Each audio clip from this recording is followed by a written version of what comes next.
Assalamu alaikum and welcome back to the Today Show on Islam Channel. I'm your host Tamanna Mia and a happy belated Eid Mubarak to you. I hope you've all had a wonderful Ramadan. Now, as always, I always have jam-packed shows for you. Tonight, we're very much joined by three incredible guests as we reflect on the life and legacy of the late Dabul Islam Chowdhury, a poet of the people and a true community figure. His impact continues to be felt across generations through his words, his service and the lives he touched. Joining us is his daughter Almona Chowdhury alongside Dr. Zulfikar Khan, a cultural practitioner, Mozibul Haq Moni, who all had a very close connection to him. Together they will share personal reflections, poetry and the lasting influence of a man whose legacy continues to inspire. I'm very, very pleased to have them with me in the studio today. Assalamu alaikum to you all. Thank you so much for being here with me in the studio today. It's a pleasure. Thank you. How are you all? For inviting us. Great. We are fine. So we've obviously had recently your father passed away. How have you been since our last conversation in the studio? Yes, it was a wonderful privilege to be here first time round, and thank you very much for calling us back. And obviously it takes time to heal from any death, and my father was a very special person in our family. And the kind of second, in fact, major death in the family, but nonetheless he was a parent. I've been very busy with my patient advocacy, and that helps me to heal. And so I've just been keeping myself busy and spending moments thinking about my father's life, and the time I spent with him, particularly in the hospital, has helped. So I'm in a much better, I think, shape than I was when I last came. But thank you for asking. And for those who may be watching at home who might not necessarily know, can you tell us a bit more about him? Yes, my father was very much a people's poet, a people's person, rather than a family man. So he spent very little time with us, but he did during our childhood. But once we became adults, he kind of spent quite a bit of time with others, particularly his relatives, and he made an annual pilgrimage to Bangladesh, to his village, in fact, in Sylhet, Kolonj. And he would recite poetry wherever he was, and recite, in fact, Shakespeare's works as well. And he enjoyed being with people. We spent 7 weeks and 2 days with him at the hospital, which were his final days on earth. So it was a great privilege to be with him during Of course. And it's been a while now, hasn't it? It's been over a couple of months now, hasn't it? He passed away on January the 13th. I used to keep count, but I'm not keeping count anymore. But I think that as each day goes by, it's helping. But obviously the natural triggers are there. But I shall start celebrating his life in a proper way, because he did leave a lasting legacy behind in many respects that the community and the wider community in this country respects. And he'll be missed by many people for the great deeds that he's done. And for those who may be watching at home, you know, grief and death is quite a huge topic and it's still a taboo subject in our community. What would you say to those who also be, you know, struggling with the loss of someone? Yes, my eldest brother passed away in the year 2015, and my father recently passed, and I think those are two very marked deaths in my life. I think the most important thing is to respect the person who has passed, to obviously spend sufficient time mourning, but then after that period of mourning, and that's for me, it's 40 days and 40 nights. One needs to move on and celebrate that life and think of the positive aspects, the lasting legacy that they've left. But it's important for us to move on, because if we don't, then we'll harm ourselves and harm others around us.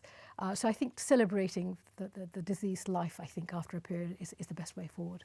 It is indeed, and we have some wonderful guests here with us today that you've brought along. Yes. Why did you bring them here today with us? Yes, Mr. Mozibul Haq, he came first time round, and he didn't get the opportunity of reading the second of my father's great poems, so he's happy to be here to recite it and to translate it. And then Dr. Zulfikar Khan, he's an amazing, amazing fellow. He's become a family friend, and he knew my father quite intimately in the final few years of his life, and a great pleasure for me to be here. And he's a medical expert in pain relief, so it's a pleasure to have him here. It's very much a pleasure to have you here. How have you been since we last met in the studio? How have you been? How have you been managing? Yeah, just you talking about the poem or anything now? Yes, you can recite the poem if you'd like to. Yeah. Actually, last time I recited one poem written by Dabul Islam Chowdhury. Now is the second poem. Second poem is on. What's the name of the poem? Sorry. Yeah, I'm coming. Okay. It's about village Okay. where Dabil Chaudhry was born, and he was very, very proud of his birthplace. Is Kulonj Gram, means Kulonj village.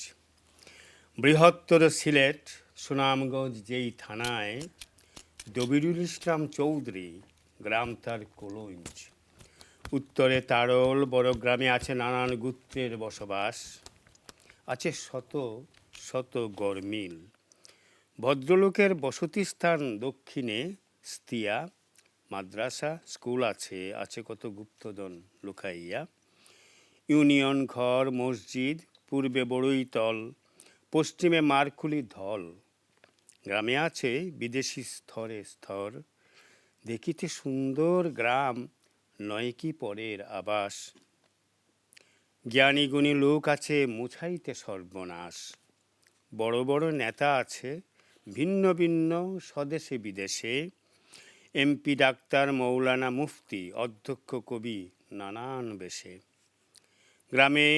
গ্রামের নামে অর্থ প্রকাশ করিয়া চলিতে হই সারা কুল নাই কিনার নাই হই দিশেহারা ঐতিহ্যের কথা যদি মনে প্রাণে শুনি দেশ বিদেশে আছে মাঝে মাঝে লন্ডনী ধর্মীয় ব্যাপারে আছে হাজি হয় শীঘ্রই তাদের ছেলেমেয়ে নেয় লন্ডন আমেরিকায় degree This is the poem. Thank you. I can read the translation of Of course, yeah. please do, yes.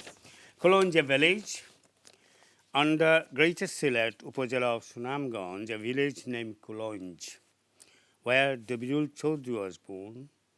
To the north, there is a village named Tharol, where the people live in different social castes. To the south, there are mosque, madrasa, offices. It seems hidden treasures are laid under the soil of Kolonj.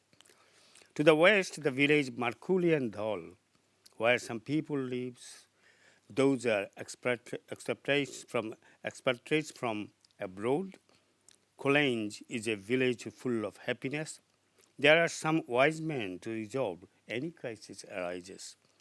MP, doctors, teachers, all we have in Kolonj. Sometimes I become fed up, keep saying the meaning of name of my village, Kolonj. I am really, really proud of my village, Kolonj. Mashallah, thank you so much. What a wonderful poem. What does it mean to you, like reciting this now, live on our show? Yeah, this, the word he used in Bengali is really, really touchy for, because we are living abroad and we left our own birthplace. It's like nostalgic reaction. And that's why I'm saying that he was thinking about his village where he was born, and we all came from village in Bangladesh. So it's really touchy, and it's a nice poem to recall our boyhood, childhood memories, and feel proud of our birthplaces. That's it. It's a wonderful poem. I'm sure if he was here right now, he'd be very, very Yes. pleased. And I'm sure anyone who is watching right now would be really touched by the poem. Yeah. So thank you so much again. Mozibul Haq Moni, wonderful poet. Thank you for bringing him on the show, Almona. You're welcome.